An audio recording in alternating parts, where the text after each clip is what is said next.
برطانیہ کا کوئی ایک چرچ بھی اس نام سے منسوب نہیں ہے۔ میڈیا کو ایسے پروگرام کی کوریج سے بھی روکا جائے۔ پاکستان میں یوم حیا منانے والوں کی بڑی کامیابی ہائی کورٹ کے فیصلے سے بھی ملی ہے۔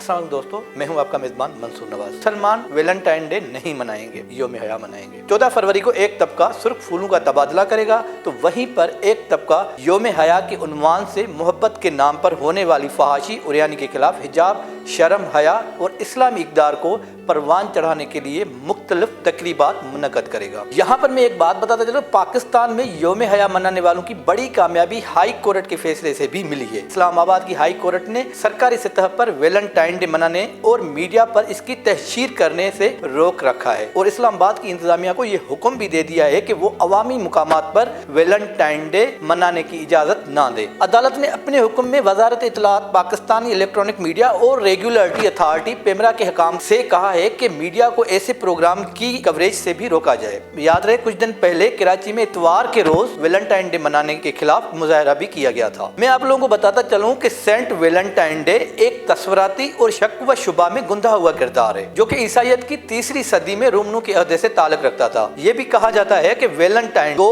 مختلف ادوار میں دو علیحدہ شخص تھے، اور یہ بھی خیال کیا جاتا ہے کہ ویلنٹائن ڈے ایک ہی شخص تھا جو کہ رومی دور میں ایک پادری تھا اور بعد ازاں تورنی کا بشپ مقرر ہوا تھا۔ اگرچہ برطانیہ کا کوئی ایک چرچ بھی اس نام سے منسوب نہیں ہے، تاہم قدیم مصوری میں اسے ایک ایسے سینٹ کی صورت میں پیش کیا جاتا ہے جس کے قدموں میں ایک مرغی زدہ بچہ لیٹا ہوا ہے۔ ویلنٹائن کو مرغی کے مرض سے بچاؤ پر ولی بھی تصور کیا جاتا تھا۔ ویلنٹائن کے قتل کا اصل سبب یہ بھی بتایا جاتا ہے کہ وہ اس نام کی پوجا سے انکاری تھا۔ حقیقت کی بات یہ ہے کہ موجودہ ویلنٹائن ڈے کی تقریبات کا سینٹ ویلنٹائن سے کسی قسم کا کوئی تعلق نہیں۔ فروری کے ایام میں چونکہ موسم تبدیل ہوتا تھا اور پرندے اور جانور موسم کی مستی میں متاثر ہوتے تھے، اس لیے 14 فروری کا دن رومی عقائد کے مطابق پیار، محبت اور رفاقتوں کا دن قرار پایا گیا تھا۔ غالباً انہی ایام میں سینٹ ویلنٹائن کو بھی قتل کیا گیا تھا۔ اب یہ بات ثابت ہو چکی ہے کہ ویلنٹائن ڈے کا دن کارپوریٹ بزنس سے وابستہ افرادی ایک کامیاب ذہنی منصوبہ ہے۔ یہ ایک ایسا کاروبار ہے جس نے ترقی یافتہ ممالک سے کہیں زیادہ ان ملکوں میں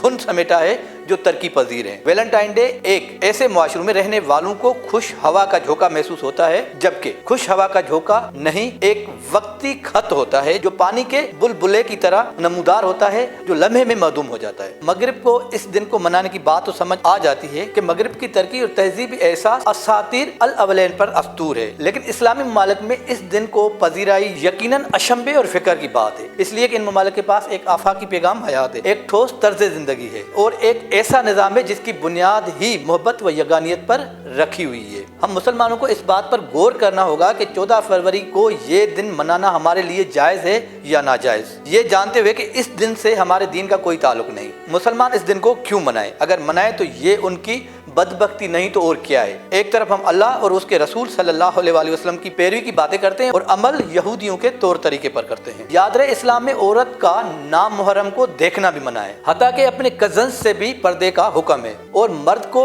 یہ حکم ہے کہ ایک نظر کے بعد دوبارہ کسی غیر محرم عورت کو دیکھنا بھی گناہ ہے۔ جبکہ آج کل ہماری نئی نسل اس بیہودہ رسم کی پیروی کرتے ہوئے ناواقفوں کو پھول اور کارڈز پیش کرتی ہے، جس کے نتیجے میں پچھلے برسوں سے کتنے ہی لوگ مارے جا چکے ہیں۔ آخر ہم مسلمان کیوں نہیں سوچتے ہمارے ان فضول کاموں سے ہمارے مذہب کی کتنی بدنامی ہوتی ہے؟ خود دیکھیں کہ غیر مسلم مسلمانوں کے متعلق کیسی سوچ رکھتے ہیں۔ ہمیں چاہیے کہ نہ صرف خود کو بلکہ خود کے ساتھ ساتھ دوسرے لوگوں کو بھی اس غیر مسلم حرکت سے روکیں۔ اپنا خیال رکھیے گا، ملیں گے ایک نئے ٹاپک کے ساتھ، تب تک کے لیے اجازت، اللہ حافظ۔